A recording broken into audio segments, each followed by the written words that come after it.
everybody. My name is Miki Speer. It is so good to see you tonight. And today we are talking all about changing seasons. And if you are not on my email list yet or haven't liked the page, be sure to do so because we have so many free resources coming your way surrounding this topic. And the notes and the replay link and everything gets sent out in a wonderful weekly email. So that's in the comment section. I'm not sure where it shows up on your screen. So just know that is there. And today, last week I was live from Miami. This week I'm live from Duluth. And that's what I love about this show and you guys is that in the midst of this pandemic, I can be anywhere in the world and we can still connect, which is so amazing. And so I'm just so grateful that you guys are here, whether it's live or you're watching it as a replay. I know tonight's message is something I need to hear, and we all need to hear. In the season of crazy, there is a lot of what I call little griefs happening right now. So that's what our topic is really about today: is the changing of seasons, whatever that definition means to you, and the grief that comes with that. And for those of you who are brand new tonight, welcome. My name is Miki Speer. I am a musician of the song See Me, which you can find on my website, along with the author of the free grief workbook, My Heart Still Remembers, and the host of tonight's show, The Healing Half. So you might say, why on earth are you doing this? Why do you put all this time and effort into this weekly show? Well, when I was 13, my mom died from cancer, and I spent more than a decade avoiding, pretending I was fine, coming up with a million excuses for why I couldn't really address those emotions. I never wanted to go there. I couldn't talk about it. So I just kept super busy and super distracted for literally, I'm not kidding you, 10 plus years. And as anyone else who kind of can relate to that understands, you can only run for so long. And the only way through grief, well, the only way to get through grief is to go through grief, right? You can't go around it. You can't pause. It's going to find you. So I started this show to talk about grief as well as other themes. Like tonight's episode, it's about grief of changing seasons. So it's not necessarily related to just one uh, topic of grief. We talk about a lot of things. What about disappointments? What about mindset? We've talked about fear and triggers. And last week we talked about the importance of putting yourself first. So this is just an amazing time for us to learn and to grow, not only to help ourselves and to address our own wounds, but to be able to help others. And hopefully through these episodes, you are learning as much as I am, because man, I am learning so much. But as a musician, and all these other things, I wanted to make this show unique in the sense that we don't just have guest speakers, we also have guest musicians. So we're going to let Tim come on and share his amazing talent here in a second, and then we follow that with a dearly missed dedication. Then we're going to give a shout out to our amazing sponsor who helps me keep the lights on. And then lastly, we will end on our message. So tonight's show is about seasons. Now, we're going to get more into that in a second. But what I love so much is that Tim, who's such a talented musician, he's one of my first friends when I started this entire, and I kind of got into this industry. Tim and I met at a songwriting group, and I love the message of his song tonight. You'll see why. I just put his website in the comment section. So be sure to sign up for his email list. Find him on Facebook, tag along. I'll let him introduce himself though here in a second. And I'm going to put his lyrics in the comment section because I know for me personally, music is so healing. So give me like a thumbs up or a love or an amen if you also agree that music can speak to the soul in a way that nothing else can. And without further ado, please welcome the one, the only, Tim Cheesebro. Hey, Mickey, thank you so much for having me on your program. I think it's really important and great work that you're doing.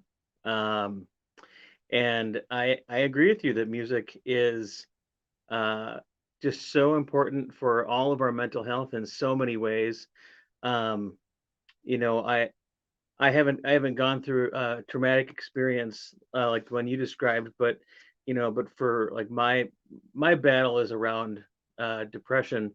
And for me, music kind of, I'm not going to say it was a cure, but it is a great tool to have in your bag to deal with a lot of this stuff. And that's kind of what I preach to young people in schools when I'm doing songwriting classes, and trying to get them to use songwriting as a way to deal with their emotions as well. So it's so powerful, and gosh, I think everybody um, can be a songwriter, should be a songwriter. And anyway, so this song you'll see is kind of my reaction to uh, being in the midst of all of that anxiety during the pandemic time, and just trying to um, put out uh, a positive affirmation that, like, it's going to be fine, and like every other storm in our lives that happens, we deal with it, and when we come out the other side, we're fine, and we look back and go, was that such a big deal? um, Although maybe this time we won't say that. But anyways, here's a song called "You'll See."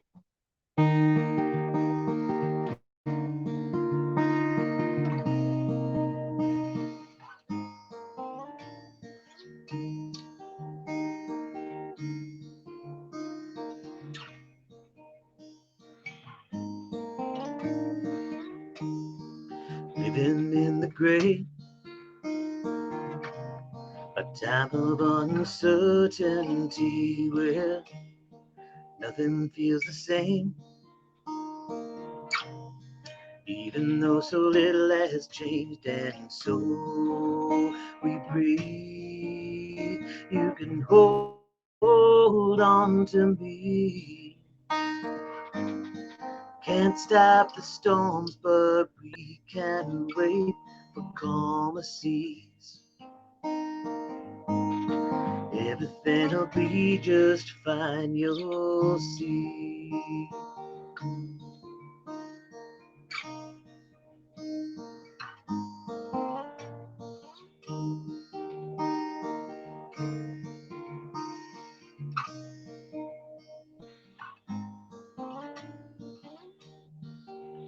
Rest your mind, you don't have to do it all right now. Every crooked mile is taking one step at a time, and so we breathe. You can hold on to me. Can't stop the storms, but we can wait for calmer seas. Everything'll be just fine, you'll see.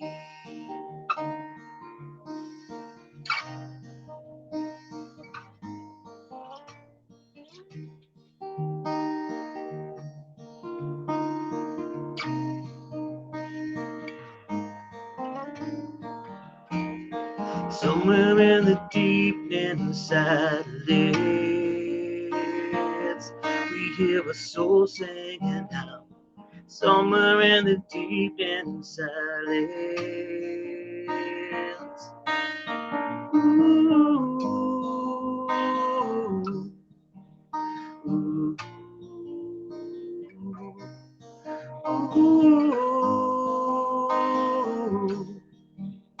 ooh. Ah, ah,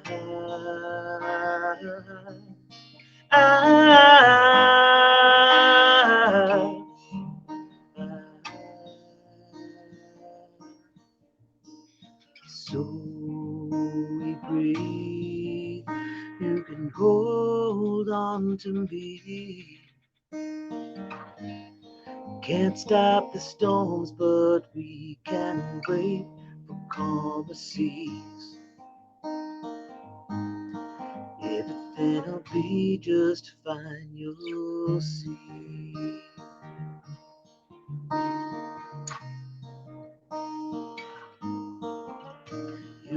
Oh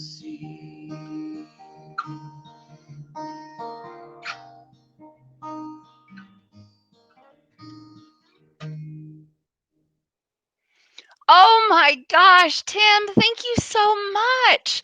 What a beautiful song from a beautiful soul. And Thank you. I love that you gave such a great intro at the beginning. You're right. Music is so powerful and so healing. And for those of you guys who don't know, Tim does so much work with kids and songwriting. And you just got to head to his website, check out his books, his videos, his songs. Please show him some love. We are so grateful for you, Tim, giving your time to the show and your beautiful song. One of the lyrics that jumped out, I'm looking at them right now in the comment section, is you don't have to do it all right now. A little Yeah, too it's close to home there, Tim, for me. yeah, on the nose.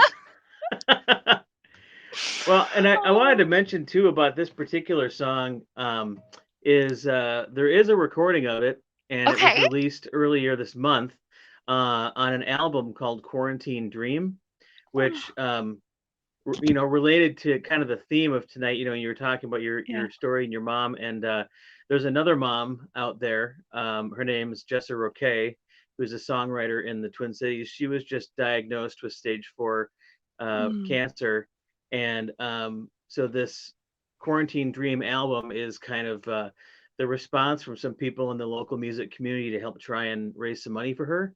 So yeah. like 45 musicians came together to write and record songs in our home studios and put out a compilation album. And so far, we've been able to raise over $1,000 for her care, Oh and my gosh. it's still going. So if anybody wants to check it out, there's so many great songs on there from people who have big hearts and are good musicians. And so easy to Google, just Quarantine Dream. It's on Yeah. Bandcamp, and all the money goes straight to Jessa. Thank you so much for sharing that. I will absolutely share that link with the follow-up email that is anybody can sign up for. So if you guys haven't yet, head to mickeyspear.com, get your free copy of My Heart Still Remembers, and then I send out a recap email. So Tim, I will make sure I put all of your information as well as the link to Quarantine Dream because I think that is so beautiful, so powerful, and I will absolutely be praying for her and her family during this time. And I'm going to go buy an album right after this. So thank you for letting us know about that and how we can help others. Thank you, Miki. Yeah. Have a great night, Tim. Oh my gosh, he's amazing. And it's just what a powerful thing to use your gift to help others. And I think we kind of talked about that a lot last week.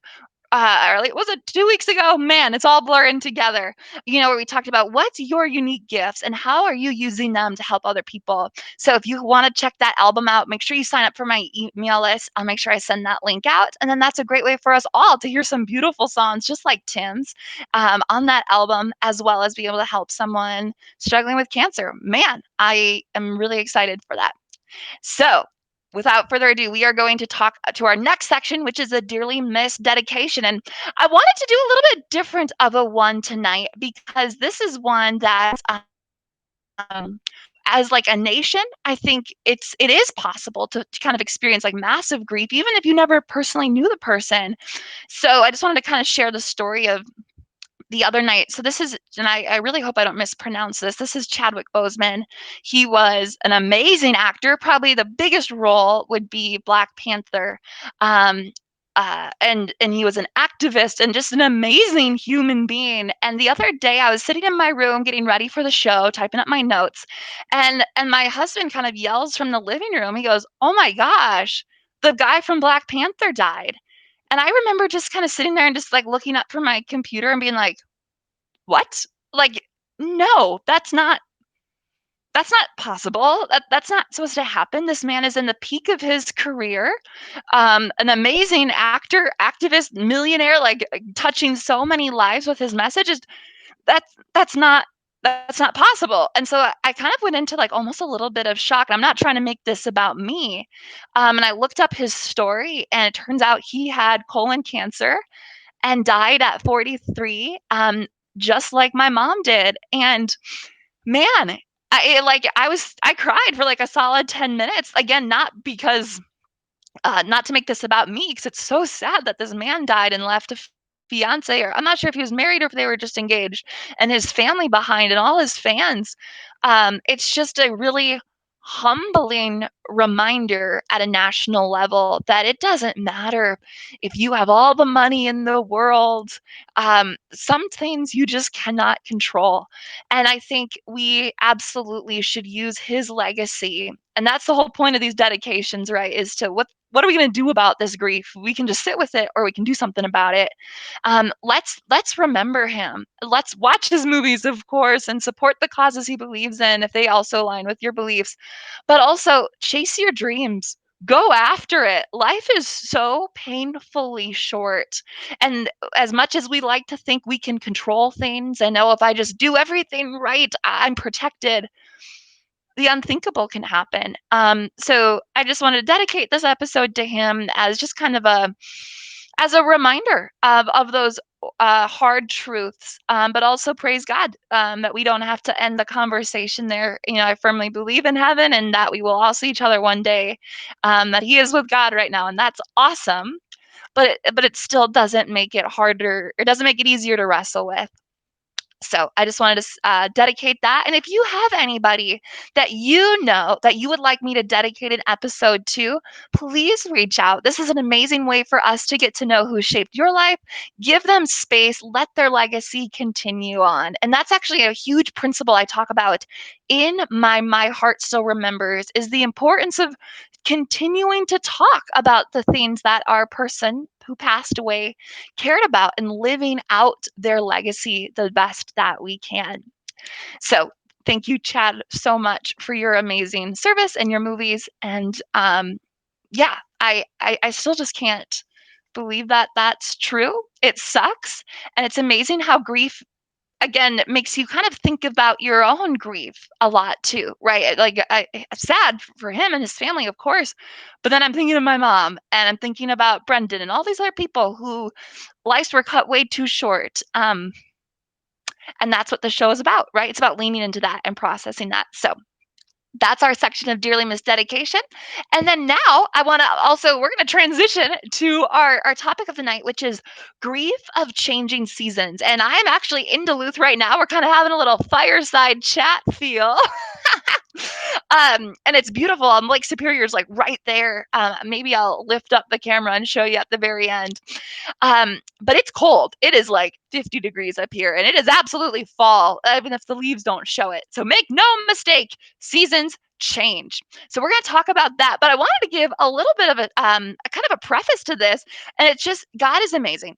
Amen to that, right? Like, agree, whatever you need to do in the comments. But it's so funny because I was talking about seasons changing, and then the sponsor of tonight's episode is a consultant of the Sensi company. And if you do not know these amazing products, check it out. Not only is it in the comment section, I'll make sure I send that in my follow-up email. But they are putting out their fall fragrance line right now. They have lotions, candles, so much more. I am a huge Scentsy fan. And if you don't know, they kind of like Mary Kay, they have consultants. So if you are going to be buying candles anyways, why not support somebody's livelihood, right? It's a great product from a great company, and and it's amazing. So if you have any interest in that, please support Mary. She's my aunt. She's amazing. She's just a gem of a human being who's an avid watcher and supporter of this show. I know I'm going to be on her site later. They make great gifts. Fall is one of my favorite seasons. Doesn't mean it has to be yours. That's okay. But one of my favorite things is lighting a candle or a plug-in or anything that just makes me feel warm. And their harvest collection is exactly that. So Mary, thank you so much for sponsoring this episode. For all of you watching, please, if you are any interest like in candles like I do, please check out her link, which is in the comments and will be in the follow-up email as well. So we're talking about changing seasons, folks. And why I want to talk about this tonight was because this is when school is starting, right? And it looks a lot different this year. And I when I talk about changing seasons, it can mean a lot of different things. For some people, it's Summer's coming to an end and we're transitioning to fall. And it's funny because depending on who you talk to, that can be really emotional of a thing. And we're going to talk about why that's emotional here in a second. I talked to two people this week and one person said, "Oh my gosh, I love this weather. I cannot wait for fall. I just love the sweater weather. That's like her sweet spot." And I was talking to somebody else, like it was crazy. 2 hours later, I kid you not, and he's like, fall always made me a little sad. Summer's over. He's like, I hated school. So it's always kind of like, oh, I have to go back to school and leave summers with my friends and family. And it's amazing within just that one example, we see the same situations happening and two people are reacting so differently to the situation. But it doesn't just have to mean seasons are changing. It could also mean like life chapters. Maybe you've got someone going off to college. Maybe you've got kids leaving the house. Maybe there's like a sports team that you're normally usually used to participating in and you're not doing that this year. Maybe a friendship has come to an end. They didn't die. It's just that friendship is over. Maybe you moved to a new house or started a job or you retired. There are so many things that are all seasons that come to an end. And I like to call those things little griefs. They are little griefs that happen all throughout our lives, all year, every year. And it's really important that we take time to sit and process those little griefs because they are very similar to a massive death grief. On a smaller scale, we feel oftentimes the same emotions that we feel with other grief. And yet, because it's not, I don't even want to call it Facebook post worthy, but sometimes it's nothing you'd post on Facebook per se. We kind of diminish its power over us, and we say, "Oh, well, there's other people going through so many harder things," and we just kind of blow it off. And that's the opposite of what we want to do. So that's why I wanted to kind of sit and talk about it tonight because it's really important that we remember at almost any given time, either us or the person we're talking to might be going through what I call a little grief, a chapter change, a life change, something that they might be sad is coming to an end, or they might be anxious is about to begin. So I came up with a couple things of this, and it's just kind of three steps that we can pause, turn off the news, please, right? And really just process, why am I sad? How can I honor that chapter or season or whatever you need to call it? And how can I move forward in hope? So the first one is it's really important to pause and just acknowledge it. What is changing? If an alien dropped into your living room right now and you had to explain it, what would you say to them? Grabbing a piece of paper, you can kind of do a really great little exercise with this. What is changing? What will I miss? And what am I anxious about in, going forward? Because an end of a chapter is always a new beginning of something else, right? It's unless of course death, right? But it's always a continuation to something else. So we can be sad about what we're leaving, but we also can be really nervous about what's coming up. And that kind of brings us to part two, step two. So as you sit and you process, what am I sad about? Let's just go with the example of I'm sad summer is coming to an end. Why are you sad? Well, I love hanging out and barbecues and warm weather and swimming. I also love maybe the more relaxed schedule. School makes me a little nervous. It looks way different this year. All those dreams I had are kind of changed. Write it all down. Then the next step two, is to kind of lean more into that why and say, is there anything else that could possibly be attached to this? I know the example earlier where that person which we're kind of using right now, was sad about the fall because school was always hard for them. So at some level, they felt stupid. They felt like they didn't belong in school. They couldn't keep up with school. And so going back to school is attached with fall, even though this person is a very successful businessman now. It's funny that those insecurities are still layered. So then kind of ask yourself these following questions. What does this season remind you of? Have you ever been through something like this in the past? Why was that hard? What fears does this remind you of? What insecurities does this touch on? Perhaps a loved one passed away in the fall, and kind of gearing up for that season just puts you back in that traumatic mindset of what else could happen this fall, and really leaning into those emotions. And then of course, last and final step always is to feel and heal without shame. We had a big event in July called Grace in Space, which was just a blast. So if you came to it, thank you for showing up. It was so great to have you. But it's important to give ourselves grace and space all throughout the year, not just the one time I have a nice little backyard party, right? So I really encourage you guys, as we have just chaos going on right now in the world, there's a lot going on. There's a lot of grief getting unearthed right now. There's a lot of anger going into the fall, especially if you've got kids in school. There's a lot of loneliness happening there, and of course there is still death. So make sure you are setting time aside to actually process that. Don't be like me, for 10 years just keeping busy. The second I start to feel anything, gone in the other direction. This is the time to lean in, to grab your journal, to tell the people in your house, hey, I'm taking a walk without my phone. I'll be back in 30 minutes. And really lean into those emotions. And of course, I'm not a doctor, in case you didn't know that. Um, so if you all, there's also of course seasonal affective disorder too. So if you have depression, if the seasons actually are like really, really hard for you, please talk to your doctor about it too. Someone said an amazing quote one time, even if seasonal affective disorder, and I really apologize if I'm saying that wrong. I think you know what I'm trying to point to. Even if it only affects a few of us, because it affects a few of us, it affects all of us.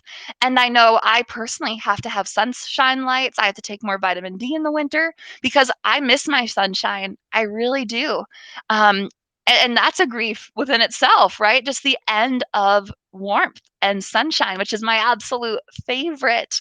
Um, and so my hope and my prayer is that as you start to pause, give yourself space, remember that this is a no shame zone. This is always a no shame zone. So, whatever you are feeling, whether it's summer coming to an end, people moving, even joyous things that can be exciting in some ways, like a baby coming along or something, even that is a chapter change. And you can have grief associated with, okay, this free time that I had, I'm excited for baby, but like, oh my gosh, like this is going to change. And the less we lean in, the less we are going to be present in our new chapters. And that's what it's really what this all comes down to, is making sure that we are able to support ourselves and support others through change and into change, so that in this new chapter we are able to be present. I think of those 10 years after my mom died. And I know this is like that's a big loss, right? Um, but truly, a season change, any grief can do this exact same thing. Because I wasn't feeling those emotions and I wasn't leaning in and I for sure wasn't processing them and what that meant, I was not entirely present. I wasn't able to focus very well. I avoided deep conversations with people, which probably meant I missed out on some really deep friendships because I was too scared to go there. And yes, a loss of a mom at 13 years old is a massive loss. Every loss is a loss. There's a theory that I have, and I'm going to actually one day write a book about it. It's called The Grief Pit.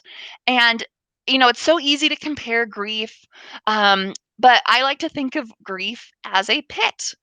nobody wants to be in the well. Nobody wants to fall down the well. And just because there's somebody else further down the well than you doesn't mean you're not in darkness. And it doesn't mean that you're not in pain. And so, yeah, we could sit all day spinning around and trying to come up with a hierarchy of problems. But at the end of the day, if you are sad, you are sad. And pointing out somebody else's broken leg isn't going to make your broken arm heal any faster. And I know this is from one of our very first episodes. It's a quote from an amazing book, which I'll be sure to link in my summary email because I think you all should read it. But they said the worst type of grief is the one you're currently going through. So never let yourself feel bad about feeling sad. And in fact, the more you acknowledge that you're feeling sad, you talk to other people, you build community, you allow others to say, oh, now that you say that, I'm actually kind of sad about this too. It allows us to be vulnerable and build community and all that great stuff that we're talking about on a lot of these episodes. So many patterns coming through. I love it so much. So I just want to let you guys know if you are sad about fall or anything else happening, shoot me a message. I would love to pray for you in any way that I absolutely can, as well as share free resources like my Heart Still Remembers book. All grief is connected. Or another way to say that is grief is cumulative, which you might be grieving somebody going off to college. I know my dad said goodbye to my sister Anna, and she's off in Miami and having a great time, hopefully. But it doesn't, just because we're happy for her, doesn't mean that there isn't sadness and there isn't loss in that. And that loss of, okay, I'm an empty nester now, might bring up other losses. Like, oh, by the way, for my dad, his dad passed away in October. I think it was over 10, almost 10 years ago now. Um, and you can't help but see connections all of a sudden where you're like, okay, you're sad about this, and all these other things start to kind of come out of the woodwork. So if through this processing you realize, oh my gosh, I haven't processed grandma's death well. I need to kind of sit in that because it does make me sad still. Please get your free copy of my book, my Heart Still Remembers book. It's on my website, as well as a hard copy, which you can order right off of Amazon Prime, which means it'll show up on your door in 2 days. And that healing can really start to begin. For me, that's why I created this, is because I spent 10 years not knowing where to start. And this would be a really great way if you're like, I hear what you're saying, Mick. I just don't know where to start. My Heart Still Remembers. That's a great place to start. So thank you all so much for being here tonight. It is such an absolute honor to walk through these mini griefs, little chapters with you. Again, I want to say an extra thank you to our sponsor tonight, Mary of Sensi. I am just so grateful for your support. It helps keep the show going. And you sell awesome products, and I know they're going to make amazing gifts and touch other people. And what an amazing way to get excited for a new chapter. So if something's making you sad, say, what can I do to make this upcoming thing less anxious and exciting? My gosh, plugging in an apple cinnamon candle is a pretty good way to start, if you ask me. So thank you guys so much. It is so great to be here. Next week we have a fantastic starter upper of a nonprofit called Spark Y. He's got an amazing story about youth and overcoming poverty. It's amazing. So you're not going to want to miss next week. Thank you all so much for being here. I really, really appreciate it. And I hope you found some value in tonight too. If you did, feel free to share this episode, tag a friend. I'm in the process of kind of getting the word out about the show because we have so many great, exciting things ahead. Praise God. Praise God. It's his show. I'm just so excited to be able to do this. So thank you all so much for being here. I'll see you next week. Bye, everyone.